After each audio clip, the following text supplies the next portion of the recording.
Listo, entonces pasamos ahora a la trombosis venosa profunda.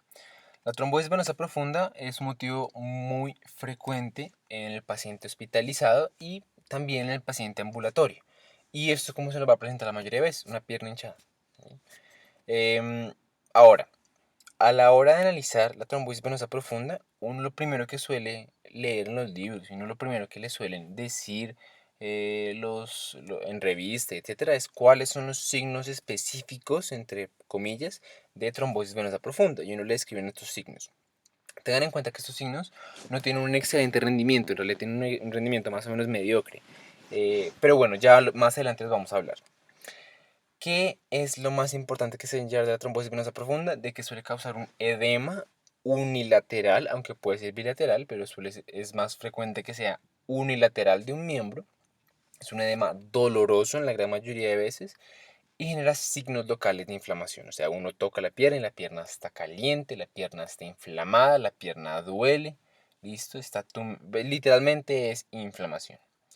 Eh, el hallazgo más útil que puede tener es que uno cuando tiene una pierna hinchada, unilateral, dolorosa, que uno sospecha una trombosis venosa profunda, uno va a coger con un metro, uno va a medir desde la protuberancia tibial anterior, va a bajar 10 centímetros y en ese punto, 10 centímetros ahora tu velocidad tibial anterior, yo voy a medir la circunferencia gemelar en ambas piernas. Si la diferencia me sale mayor de 3 centímetros, yo comparar ambas piernas, es el hallazgo con mejor sensibilidad y especificidad para trombosis venosa profunda. Tiene el mejor combo de las dos.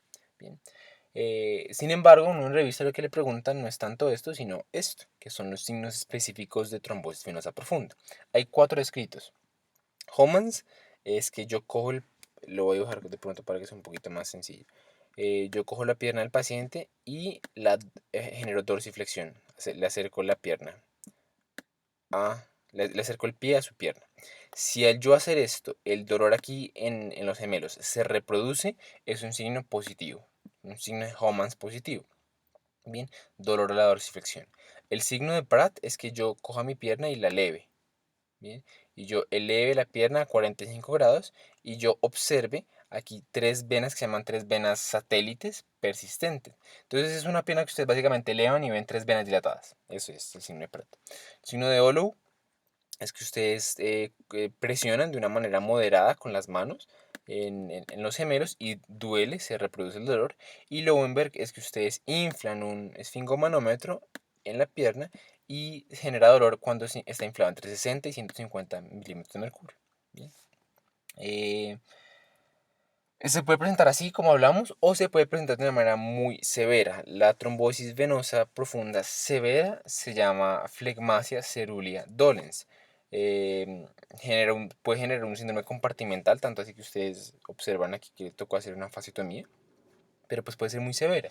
Entonces como para que se lleven el término y dos que sepan que aunque lo más frecuente es esto, una pierna hinchada sin mucha cosa, pues puede también volverse muy severo el cuadro. Usualmente ocurre con trombosis severas como en varios puntos de la extremidad. Ahora bien, cuando ustedes examinan a un paciente, dicen, oiga, mire, esto es una trombosis, esto es un edema unilateral, doloroso, con estos signos positivos. Yo creo que es una trombosis venosa profunda. Lo que deben hacer es calcular la probabilidad. Ustedes van a coger una escala validada y van a calcular la probabilidad, lo que se llama la probabilidad pretest, es antes de que le hagan un examen. Para eso utiliza el puntaje de Wells.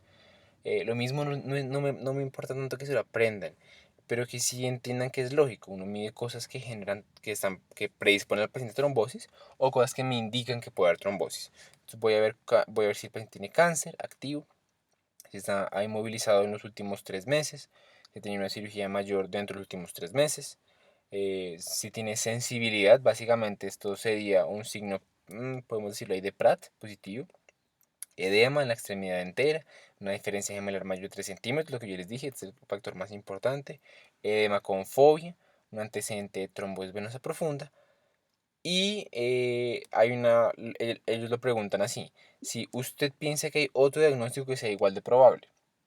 Por ejemplo, otro diagnóstico, linfedema. ¿Bien? El linfedema puede causar un edema unilateral, pero las características son un poquito más diferentes, especialmente el examen físico, y no suele doler tanto. Y entonces usted dice, no, yo creo que también puede ser eso, entonces usted le quita 2 puntos, el resto le suma 1. Si el puntaje de usted, sumando todo esto, le da de 0 a 1, decimos que una TBP improbable.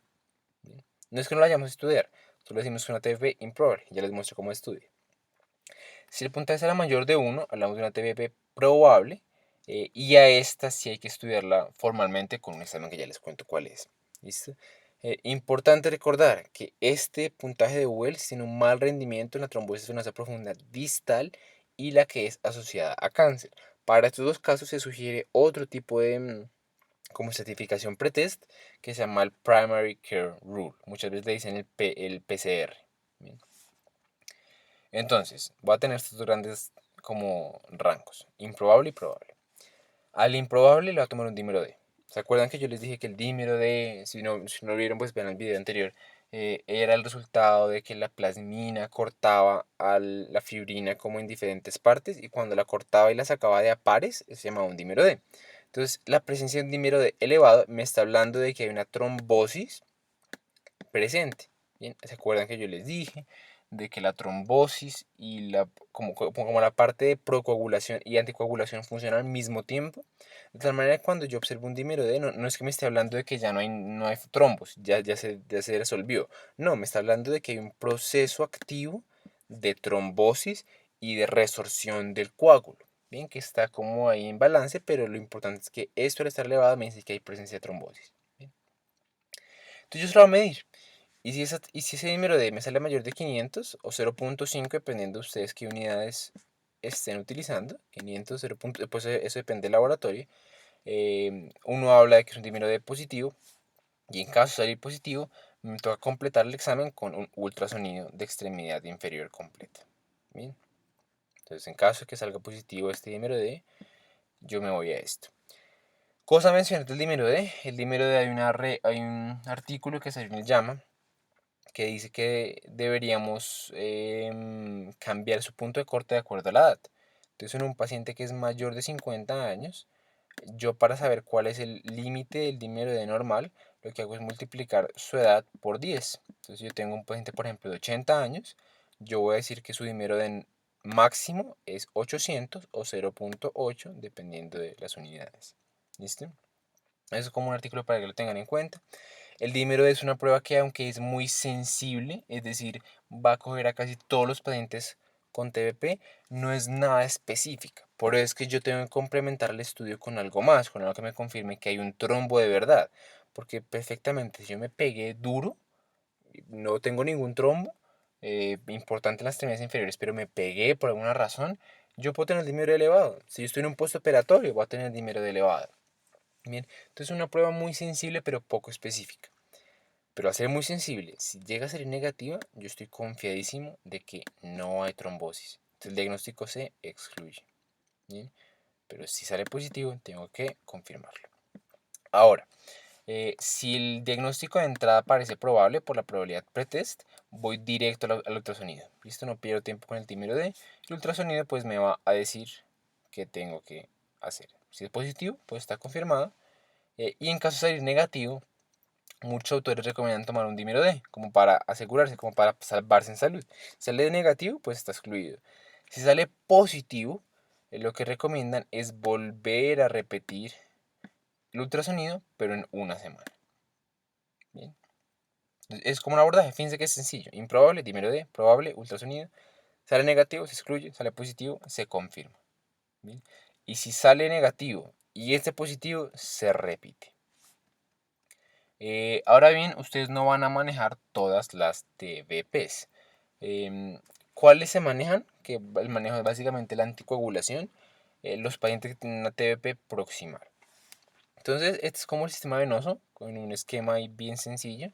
Y lo que quiero que se aprendan es que hay tres venas importantes que son distales, que son la tibial anterior, la tibial posterior y la peronea. Si me sale TBP de estas venas, de manera general yo no lo voy a anticoagular. Pero si me sale de las venas que son de aquí para arriba, yo sí lo anticoagulo. ¿Bien? Esa es una TBP proximal y es anticoagula de entrada. De ilíaca común, de la ilíaca externa, ilíaca interna, femoral común. femoral, femoral profunda, poplitea, o, sí, poplitea, básicamente, esto no, ya no es una vena. Ahora, las TBP distal de manera general no se anticoagulan. ¿Solo en qué casos? En casos, uno, que sean muy sintomáticos o que tengan un alto riesgo de que se propague el coágulo. Si yo tengo un coágulo muy grande, por ejemplo mayor de 5 milímetros de longitud o de 7 milímetros de diámetro, que tiene compromiso de las tres venas distales, que está muy cercano, muy pegadito aquí a la poplitea, que fue no provocado. No provocado se refiere a que no hay ningún factor que yo identifique, entonces el paciente no estuvo ni inmovilizado ni en el postoperatorio, como que no hay ningún factor de riesgo asociado, que tenga un cáncer activo, un antecedente de trombosis venosa profunda presente o que esté intrahospitalario. A esos pacientes yo los anticoagulo. Al resto, si solo es distal y no tiene nada de esto, ni está muy sintomático, no lo anticoagulo. Bien. Ya les cuento con qué se anticoagula, ¿no? Pero eso pues en el siguiente video de anticoagulantes, ahí vamos a hablar básicamente uno cuándo manda cuál anticoagulante. Pero por ahora lo importante es, al proximal anticoagulo, al distal, no lo anticoagulo de entrada, sino que miro unas cosas. ¿Bien? Imagínense ustedes un caso de un paciente con trombosis venosa profunda que hay que anticoagular, pero el man está sangrando, el man tiene un hematoma retroperitoneal expandiéndose. A ese paciente yo no lo puedo anticoagular, porque si no anticoagulo, pues me sangra más y se puede morir. Entonces, ¿qué cosas yo puedo hacer en una trombosis venosa profunda para manejarlo cuando no lo puedo anticoagular? Puedo hacer dos cosas. Lo primero es poner un filtro de vena cava inferior. El filtro de vena cava funciona así como un paracaídas, básicamente. Entonces ustedes tienen el miedo. Aquí me voy a volver un segundo. Pues sí, me voy a volver un segundo para explicar básicamente lo de esto. Entonces, si ustedes recuerdan el miedo grande que nosotros tenemos con la trombosis venosa profunda, es que el coágulo se desprende y llega al pulmón. Esto tiene una mortalidad no tan alta, mientras que esto tiene una mortalidad un poco más alta. Una morbimortalidad un poco más alta. Tiene muchas consecuencias un poco más indeseables. Entonces, esto es lo que queremos prevenir, el tromboembolismo pulmonar. Para eso, cuando yo no puedo anticoagular, lo que voy a hacer es poner un filtro de vena cava inferior. Un filtro de vena cava funciona literalmente como un gorrito. Ellos llegan, los hemodinamistas llegan, se meten por aquí y ellos, imagínense que es la vena cava inferior, ellos ponen aquí como un gorrito. Funciona literalmente como un gorro, es como una malla. Tiene como forma de paracaídas. Entonces los trombos que se desprenden y llegan aquí van a ser retenidos por esta malla y no van a seguir al pulmón. ¿Listo? No van a seguir el pulmón. En la teoría funciona de maravilla, en la práctica, en los estudios no son tan buenos como parecería. Pero pues se ponen, ¿sí? Eso se pone.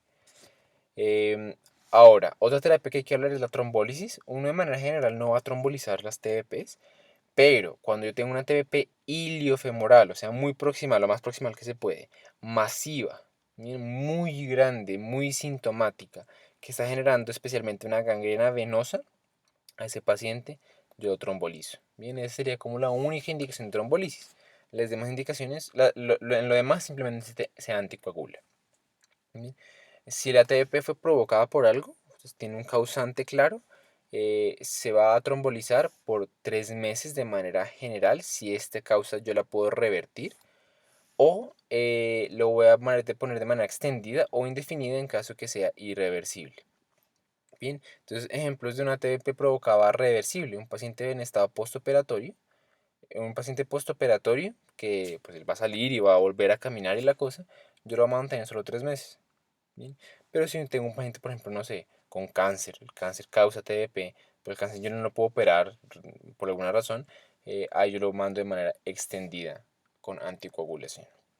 En los casos no provocados, que yo no logro identificar un factor de riesgo claro, yo voy a mirar el riesgo de sangrado.